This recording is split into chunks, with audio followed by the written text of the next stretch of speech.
Yeah, a bit of background on me. So I, growing up, was really into central banks. Like I had a photo of Janet Yellen in my high school bedroom. And so, yeah, I was obsessed and then ended up coming to MIT to study economics and computer science. And I discovered here that you could run a decentralized central bank through mining Ethereum in your dorm room. So I became the sort of MIT undergrad that would go to the dumpsters, who goes to the Stata loading docks to go find computer parts. Okay, maybe people don't do that anymore. But you could basically go there, get GPUs, set them up, mine with free electricity in your dorm room and be creating essentially a distributed central bank, which I found very interesting. So I'm Anna, co-founder and CEO of Vana. We build decentralized user-owned data and model infrastructure. And today I'll be talking specifically about user-owned foundation models.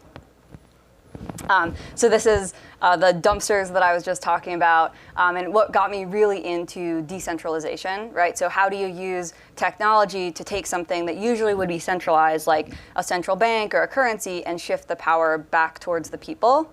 And at Vana, we're doing the same thing, but instead shifting power of data and AI back towards the individual. So foundation models are becoming a new source of truth. Are folks familiar with like the Google Bard image sort of example a few months ago? Basically, Bard rolled out a tool to generate images, and if you would ask it for things like a historically accurate depiction of a medieval British king, they would apply their own lens of truth to it and give you like an Indian woman who's a British king or a black man who's a British king. And I think like that's a really interesting kind of fictional depiction. And it's so extreme that it's really easy to laugh about it and be like, oh, this is ridiculous, like this wokeness of 2024. But at the same time, like if Google was the only one who had a really large, capable AI model, then they would be deciding truth, right? And if we weren't able to fact check and understand that, that would just become our new truth. And in terms of kind of how these models actually get created, right? Like what inputs go into the models, a lot of us have already contributed to models, right? So if you've posted on Reddit sometime before 2020, which is like web text 2 when they sort of scraped the whole internet, et cetera, you actually have helped to create GPT-3. And I think a lot of folks are unaware of that, right? You interact with ChatGPT and you're like, wow, this is amazing. But actually some of your work is in there and you've probably already helped to contribute to it.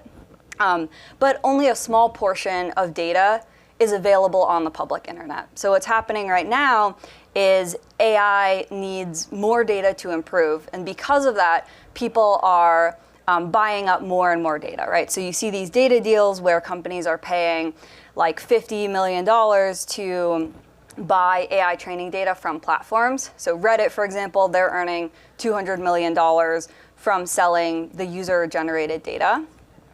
And as that happens, companies basically realize like, hey, my data is super valuable. I want to lock it down, right? I think this quote is really good where it's like the platforms were just chucking all this trash out the back and no one was guarding it. And then you're like, oh, wait, like that data is super valuable. I need to lock it down, right? And then you start to see the walled gardens of the internet just become like even stronger and stronger. So it's even harder for folks to get that data out to create AI models. But one group still has access to this data, which is the users, right? So while every platform that has this valuable user data is really locking down access to it, users still have legal access to their data because of actually great data regulation. So you legally own the data that you've created across Reddit, Google Docs, Facebook, like any platform that you use, that data is legally yours, and you can request a copy of it to be able to export it. And so this sort of presents this question of like, could you get 100 million users to export all of their platform data and create a user-owned foundation model with that largest data set that's available? So kind of looking at some back of the envelope numbers, one, users have a lot of data. So the estimated GPT-4 training data is around 5 trillion tokens. Users have 100 times more data than that. I'll note too, it's not just about data quantity, you also need good data quality. But right now, the public data sets, it's like you're scraping 4chan. Like, it's not that good. And so right now, folks are buying the same data set, except users have access to it for free. I'm sure we also know that, yeah, machine learning models require a lot of compute to train. You see that with the big demand for NVIDIA, GPUs, et cetera. But users also have a lot of compute, right? So I think one metric we can look at is what's the aggregate compute of Ethereum miners. I've also done kind of back of the envelope math of if you took everyone's MacBook and trained a small piece of the model and then merged it together. Basically, if you can mobilize a lot of consumers, they can have a whole lot more GPU power than what was used to train leading foundation models. One note here too is it's really different to have a bunch of co-located GPUs in a data center versus like a consumer GPU with bad internet. There's some really cool work being done around model merging, which basically lets you train a model asynchronously. So I train a piece of a model and then I pass it on to somebody else, they train their own piece. You can merge them all together. And that allows you not to have the same requirements that are required today for like co-located GPUs and that sort of training.